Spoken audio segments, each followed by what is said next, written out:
Have you ever wondered how the wealthy are able to leverage their resources in order to build more wealth? You may have heard the phrase, and the rich get richer, but don't understand the strategies that are used to do so.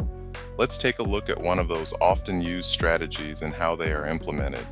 The buy, borrow, die strategy is a financial approach utilized by wealthy individuals to build, access, and transfer wealth in a tax efficient manner. The strategy consists of three distinct phases. The first phase is to buy, which involves acquiring assets expected to appreciate significantly over time, such as stocks, business equity, or real estate, and then holding them indefinitely. The second phase is to borrow.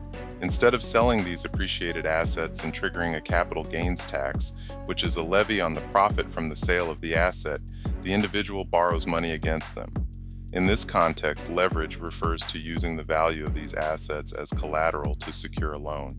The loan proceeds are not considered taxable income, providing tax-free cash for living expenses or other investments. The third and final phase is to die. Upon the borrower's death, the strategy leverages a provision in the tax code known as the step-up in basis. This term is defined as the readjustment of an asset's value for tax purposes to its market value at the time of inheritance.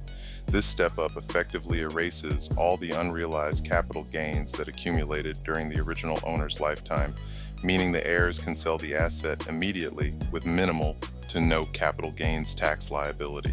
In essence, the strategy allows an individual to hold appreciating assets, borrow against that wealth without incurring taxes, and then pass the assets to heirs with the tax basis reset, thereby minimizing the tax burden across generations.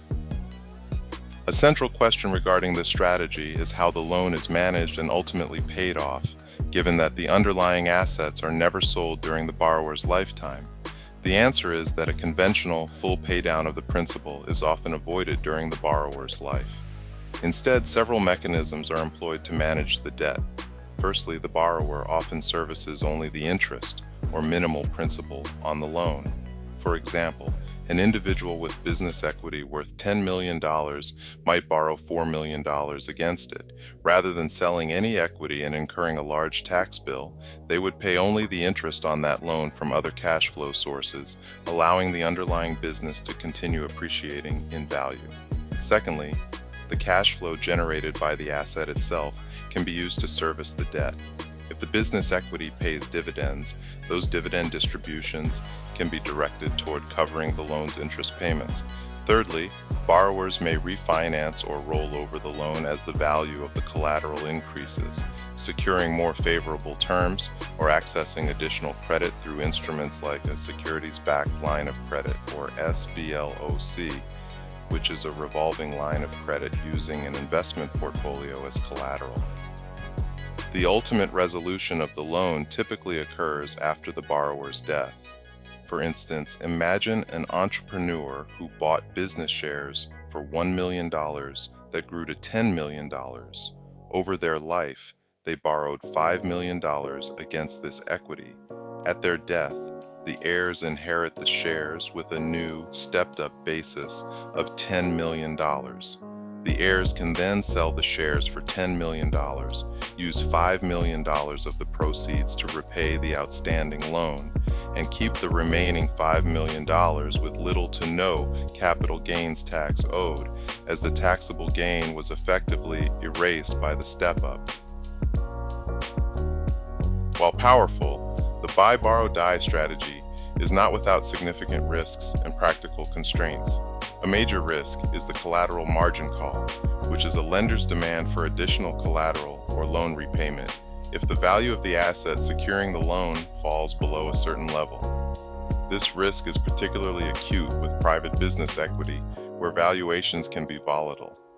The borrower must also consistently manage the interest costs and associated cash flow. An inability to do so could force a distressed sale of the asset. The strategy also carries concentration risk, as the individual is heavily leveraged on a single asset. Furthermore, the entire approach is dependent on current tax laws, and any legislative changes to the step-up in basis rule or the tax-free status of loan proceeds could undermine its effectiveness. Practically, this strategy is most accessible to those who already possess substantial net worth, as they can secure loans with the most favorable interest rates and terms. In summary, the repayment of the loan in the buy, borrow, die strategy follows a non-traditional path. During the borrower's lifetime, the focus is on managing, not eliminating, the debt through interest-only payments, refinancing, and using asset-generated cash flow. The principal loan balance often remains outstanding indefinitely. The asset is allowed to continue appreciating, with the growth in its value effectively covering the liability over time. The final payoff is triggered by the borrower's death. The estate or the heirs then sell the inherited assets, which now have a stepped-up basis, and use a portion of the tax-advantaged proceeds to settle the outstanding debt. The key takeaway is that the original borrower frequently avoids fully paying down the loan during their life. The obligation is ultimately resolved by the estate, completing the sophisticated strategy of intergenerational wealth transfer.